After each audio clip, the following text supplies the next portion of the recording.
Նորից սկսել են շատ հայոյել։ Հայոյում են նույնիսկ կանայք, երբեմն տղամարդկանցից ավելի շատ։ Պատճառը հավանաբար այն է, որ մոտենում են ընտրությունները։ Հայաստանի հայերը հայոյում են Ռուսաստանի հայերին։ Ռուսաստանի հայերը միավորվում են ամերիկահայերի հետ և հայոյում են հայաստանցի հայերին։ Բայց հետաքրքիրն այն է, որ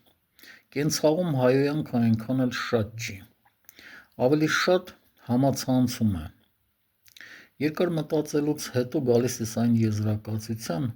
որ պատճառը մեկն է։ Օնլայն հայոյելը ավելի հեշտ է, քան սովորական կենցաղում։ Օնլայն նստում են կամերայի առաջ կամ ստեղնաշարի և ինչ ուզում ասում են, դիմացը կոնկրետ մարդ չկա։ Իսկ եթե կյանքում հայոյեր, պատասխանը անմիջապես կստանար։ Պատճառը հենց դա է, որ համացանցում հայոյանքը ավելի շատ է, քան կենցաղում։